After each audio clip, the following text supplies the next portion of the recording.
కేసీఆర్ గారి నాయకత్వం, కేసీఆర్ గారి నాయకత్వం. జై తెలంగాణ, జై తెలంగాణ. కందాల ఉపేందర్ రెడ్డి గారి నాయకత్వం, కందాల ఉపేందర్ రెడ్డి గారి నాయకత్వం. కేటీఆర్ గారి నాయకత్వం, వద్దిరాజు రవిచంద్ర గారి నాయకత్వం, వద్దిరాజు రవిచంద్ర గారి నాయకత్వం.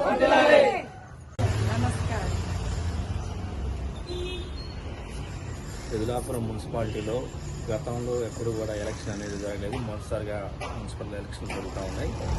ఈ మున్సిపల్ ఎలక్షన్లో భాగంగా మేము వెంపటి మాధవి, వైఫ్ ఆఫ్ నేను వెంపటి ఉపేందర్, మేము ఈ యొక్క 29వ వార్డులో మా యొక్క నాయకుడు కేసీఆర్ గారి ఆశీస్సులతో, కందాల ఉపేందర్ రెడ్డి గారి ఆశీస్సులతో ఈ యొక్క 29వ వార్డులో టీఆర్ఎస్ పార్టీ అభ్యర్థిగా పోటీ చేస్తూ ఉన్నాం.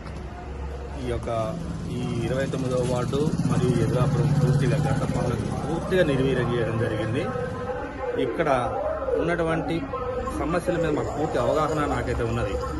ఏంటంటే గతంలో 10 సంవత్సరాల క్రితం మా యొక్క ఈ ఎదులాపురం మున్సిపాలిటీ పరిధిలో ఉన్నటువంటి అప్పుడు గ్రామ పంచాయతీ, ఇప్పుడు మున్సిపాలిటీ పరిధిలో ఉన్నటువంటి అభివృద్ధి కార్యక్రమాలు ఏవైతే ఉన్నాయో అవి పూర్తిగా ఆనాడు మా గవర్నమెంట్ 10 సంవత్సరాలు పనిచేసింది. ఆ 10 సంవత్సరాలు కూడా ఈ యొక్క గ్రామానికి అత్యధిక నిధులు ఇచ్చి సీసీ రోడ్లని, సంక్షేమ పథకాలని, అలాగనే వైకుంఠ ధామాన్ని నిర్మించడం జరిగింది. రెండోది పల్లె దవాఖాన నిర్మించడం జరిగింది.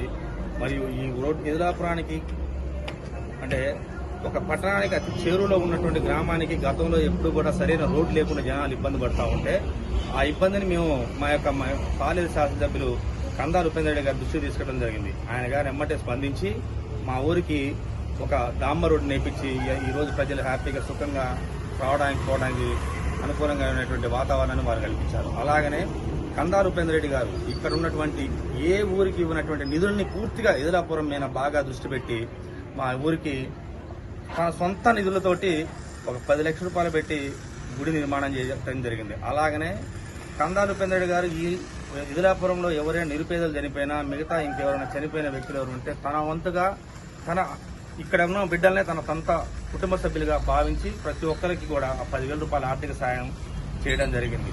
ఇకపోతే ఇక్కడ కొంతమంది వ్యక్తులు చెప్తా ఉన్నారు, మేమే అభివృద్ధి చేసామని చెప్తున్నారు. ప్రజలారా మీరందరూ గమనించాలా, అభివృద్ధి అనేది వాళ్ళు కాదు చేసింది, ఇది రాష్ట్ర ప్రభుత్వం చేసింది. ఆనాడు రాష్ట్ర ప్రభుత్వం కేసీఆర్ గారి హయాంలో ఉన్నటువంటి నిధులను ఇచ్చి మాత్రమే ఇక్కడ అభివృద్ధి జరిగింది. కానీ ఇక్కడ ఉన్న స్థానికంగా ఉన్నటువంటి ఏ ఒక్క పార్టీ సొంత నిధులతో కానీ వాళ్ళ సొంత ఫండ్తో కానీ ఏ అభివృద్ధి కార్యక్రమాలు చేయలేదు. దాన్ని మీరు అందరూ గమనించాలా. వారు ప్రచారం చేసుకుంటా ఉన్నారు, అది ప్రచారం మాత్రమే. ఆ ప్రచారంగా తిప్పికొట్టండి.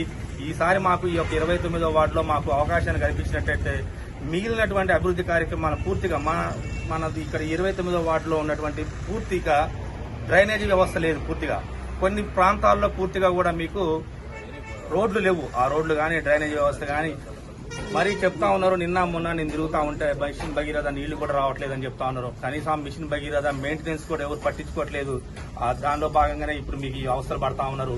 మీ కష్టాలన్నీ తీరిపోవాలంటే మీరు కారు గుర్తుకు ఓటేయాలా. మమ్మల్ని అంటే మా కుటుంబ సభ్యుల్ని కారు గుర్తుని కేసీఆర్ని ఆశీర్వదించితే మళ్ళా మేము అభివృద్ధి కార్యక్రమాలను కొనసాగిస్తామని మీ యొక్క మిత్రుల సాక్షిగా, ఇక్కడ ఉన్నటువంటి మీడియా సాక్షిగా మీరందరూ కూడా దీన్ని ముందుకు తీసుకెళ్లాలని, కేసీఆర్ గారి నాయకత్వాన్ని బలపరచాలని, ఇక్కడ ఉన్న మా కందాల ఉపేందర్ రెడ్డి గారి నాయకత్వాన్ని బలపరిస్తే నెక్స్ట్ రాబోయే గవర్నమెంట్ మాదే కాబట్టి ఖచ్చితంగా మీ అందరికీ కూడా మేము సేవలు చేయగలుగుతామని మనస్ఫూర్తిగా మీకు సవినయంగా విన్నవించుకుంటున్నాను.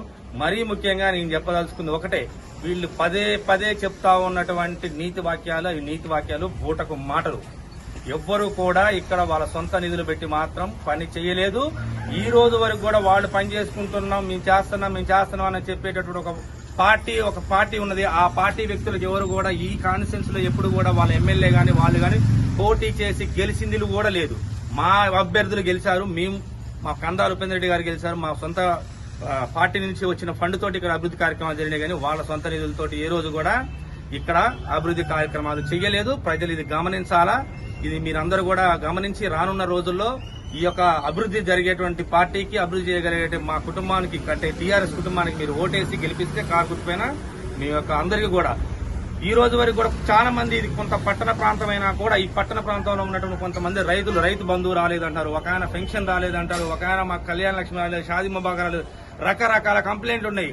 కేసీఆర్ గారు ఆ రోజు చెప్పినట్టు చెప్పని సంక్షేమ పథకాలు కూడా కేసీఆర్ గారు హయాంలో నిర్వహించారు. కనీసం ఈ రోజు ఈ రేవంత్ రెడ్డి గారు ప్రభుత్వం వచ్చిన తర్వాత కొన్ని చెప్పినటువంటి సంక్షేమ పథకాలను కూడా ఈ రోజు వారు ప్రజల్లోకి తీసుకెళ్లలేకపోతా ఉన్నారు.